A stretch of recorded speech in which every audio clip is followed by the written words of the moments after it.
around the world, that's what built it. That's what built all the amazing things. Yet now it's a bad thing. So all these little tricks that you see, they're trying to do away with people's identity. Hold on, you're not done. Do 5 more. We got to go understand. 5 more with us. And then, by the way, Ask Me Anything with Roger Stone tonight, hosted by InfoWars on Reddit. Free video feeds, Infowars.com/show, 7 to 9 tonight. And we'll have Nightly News on top of it.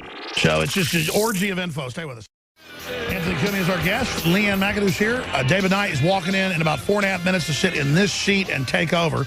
We did a pretty good job having a fun show today. I didn't cover as much news as I should have because, quite frankly, it's traumatic to read 100 or 200 articles and come in here and try to cover it. Anthony, you were getting into the assault on just being real, being independent. They're trying to domesticate us is what I thought you were getting at. And I think there's a rebellion against that. And once humans realize, for every race, color, and creed, religion, that you are under attack, humans love to fight. And once we know we're in a fight, we start winning. Well, that's why they outlawed fist fighting. Yeah, when you get... it's an assault on people's individuality, too. Innovation, people being clever, people being unique. That's it. They want to lump us into a group that can easily be, it's easier to lead a group of people than it is a bunch of individuals. So that's what they're doing. Whether it's making a one-sex bathroom or just squashing people's freedoms and the freedom to voice opinions or invent, be innovative, have ideas. That seems to be the bad thing. We're in a topsy-turvy world. The victims are the bad guys. The perpetrators are the victims.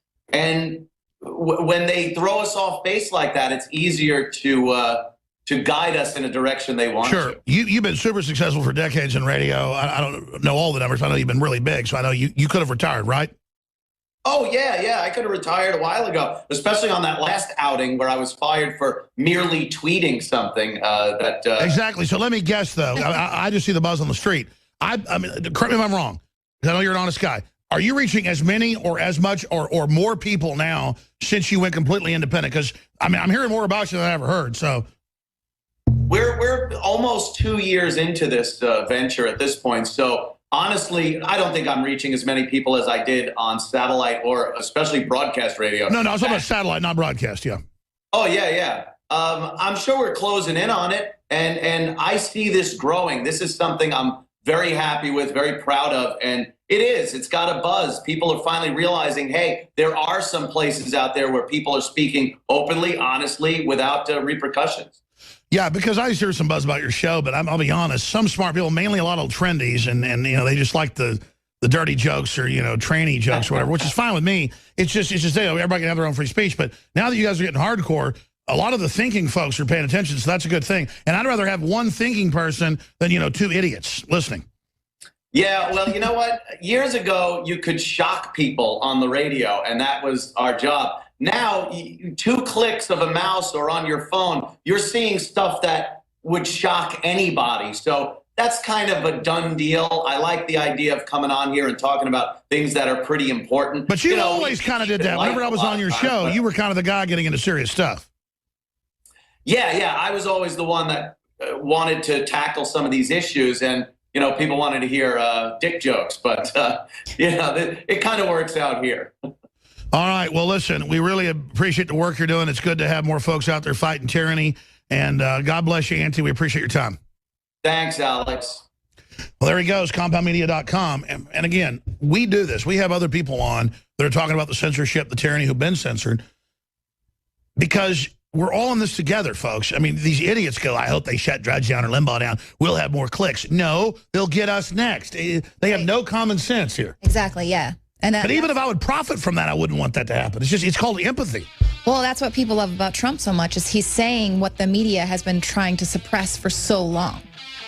And they're not winning. They're losing because they're losers. That's right, Leanne, you're doing a great job. Coming up tonight, 7 o'clock Central, on top of the news, it'll be the news and this.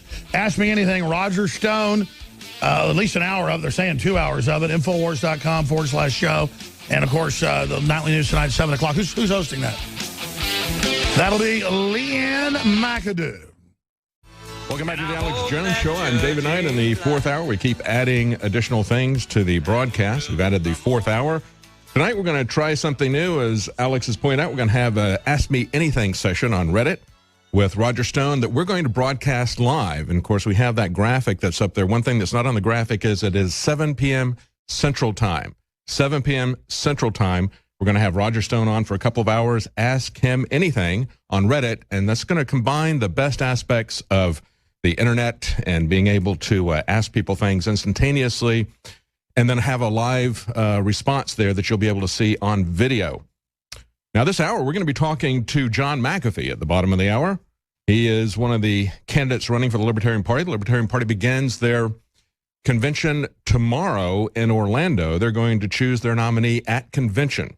They don't have the primary functions or the caucus elections state by state. They do it for the National Party. They do it at convention. It's going to be very interesting. Of course, Gary Johnson was the candidate 4 years ago. He appears to be in the lead at this point. But I think there's a lot that John McAfee has to say, actually. I'm quite interested in talking to him. He's the person out of all the Libertarian candidates that I'm the most interested in, because I believe that John McAfee is pulling the Libertarian Party, if he gets their nomination. He could pull the Libertarian Party into the 21st century. In far too many areas, the Libertarian Party is still debating the academics of issues that were with us 20 years ago when I was active with them. They really have not been involved with some of the key core issues that we're faced with today. Things that are taking over our lives, that are laying the groundwork for tyranny. And of course, that is primarily in the electronics area and surveillance area and the dragnet surveillance area that we've got. So I want to talk to him a lot about that. Yeah, he's somebody that understands that, of course, better than pretty much anybody else on the planet. He's one of the international experts on security, cybersecurity, what is possible, what is not possible. And, of course, this is an individual who has been under the gun of the government. He hasn't been a politician.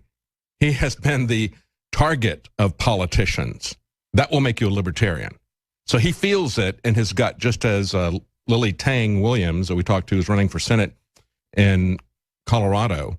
She grew up under Mao, under the Cultural Revolution in China. She knows what it's like to be a slave. She said she's not going to be a slave again. He knows what it's like to be hunted by the government, and he doesn't want to see that happen again either.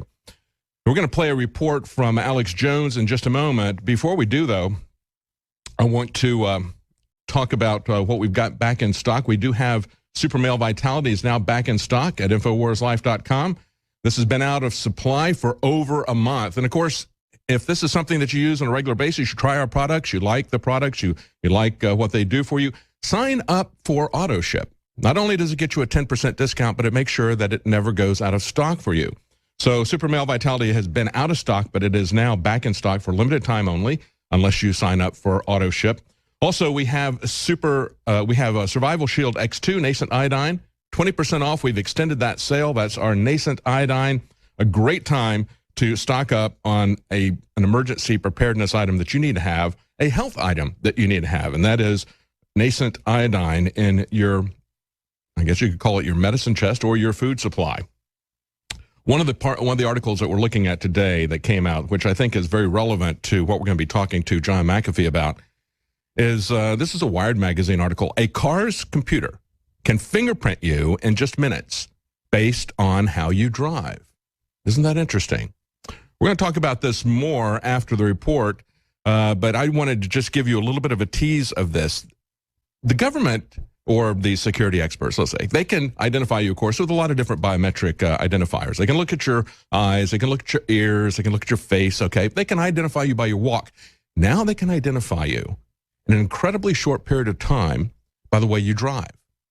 And just by looking at the way you apply the brakes. And this has massive privacy ramifications for us in our lives.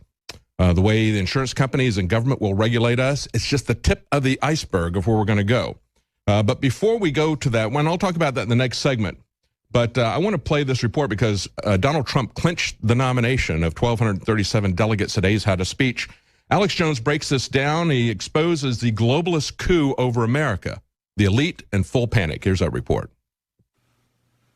The establishment is in panic mode like it's never been before. In the last 24 hours, the New York Times, CNN, MSNBC, and many other establishment media outlets all came out and said, we're in panic mode. Donald Trump is channeling Alex Jones. Donald Trump's getting his worldview from Infowars.com. And any sort of conspiracy theory, anything from the 80s, the 90s, or even beyond, I think is just continuously stoking that fear. But this also just feels very narrowcast to me. I mean, this really is like, I really think, it's been amazing to watch this. I mean, you got Alex Jones, who I've been watching a lot recently. He's like the sort of main conspiracy theorist, the sort of probably the most popular in American life right now. You know, Roger Stone goes on that show every day. Right. There's this crazy vortex of all that stuff back from the 90s and Dan Burton firing a gun, you know, into a pumpkin or whatever the hell it was. All of that stuff, which has been simmering there forever and Drudge has stoked, is now sort of exploding through the channel of Trump. And part of the challenge, Michael, and Strike. He's talking about the JFK assassination. He's talking about Clinton's killing people and rape. Oh my gosh, it's so terrible. It's so horrible. What do we do? Well, the majority of Americans know the government killed Kennedy. It's over 90% in polls.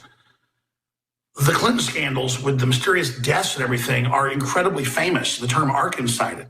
He's talking about things that the majority of Americans know are going on. And what's happening is the facade of the mainstream media is falling, and they're figuring out the facade is falling because when they criticize Trump for talking about these things, he gets more popular. The tide has now officially turned. They keep trying to turn the tide back, and it's not working. Am I proud of the fact that they're saying, you know, Trump gets his worldview from Alex Jones? Yes, but that's not even true. My worldview of how the globalists operate in history is mainly off declassified documents, congressional hearings. It was declassified in the 1960s and in the 70s in the church hearings that the CIA put out the term conspiracy theorist to criticize even mainline investigative journalists that were exposing opium coming out of Vietnam and things like that. This has all happened. They've been caught over and over again. That's their term. And now Trump comes in, amplifies what I'm saying, what Drudge Report and Matt Drudge is saying, and just common sense stuff, and it's blown past them, and their facade has collapsed. It was always a facade, but now it's blown over. And Trump is hitting a whole new demographic worldwide, even if he was a sellout, even if he's a bad guy, which I don't think he is. I think the guy's a hero. He's doing irrevocable damage to him. This is an incredible time to be alive, and the info war has never been exploding faster. We're getting like triple the traffic we got 6 months ago. It's just amazing how mainline our information is going. Mainline libertarians, mainline conservatives, mainline anti-war patriots, Amish-type folks, folks that are into being natural and organic, they're all awake. But they were already awake. I didn't wake them up. I was just a prominent person putting the information out and organizing it and having great reporters like our crew and you, the listeners, getting the info out. We're all a family, every race, color, and creed, part of this fight. And history is happening. This is the potential beginning of 1776 Part 2. They're going to crash economies. They're going to start big wars.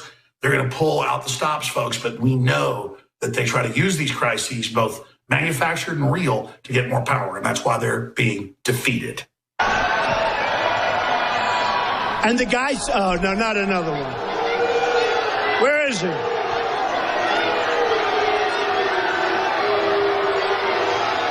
How old is this kid? How old is this kid? Get out of here. Get out of here. Still wearing diapers. Look at this kid.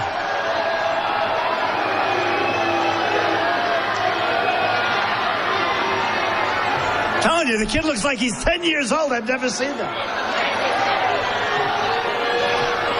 It's unbelievable. That's the youngest protester I've ever seen. Actually, Ted Cruz had a very young one also. I've never seen anybody like that. All right. Trump is just mainlining what the majority of Americans are already concerned about. And we're tired of being lied to. And the system is in full panic mode, turning all these thugs loose to try to go shut down free speech rallies and more, and that's only backfiring. The system is so scared right now. But bottom line, America's culture is a conspiracy culture since 1776, when we were ruled by a faraway land, by a faraway empire. We were born out of not trusting the government and wanting a small government. We're just rediscovering who we were and what made us great. We've been occupied by multinational globalists that say they're establishing a world government. and everything from the New York Times to the Financial Times of London, then we say we don't want to be part of an unelected world government, and you call us dangerous terrorists. In the Washington Post 3 days ago. Is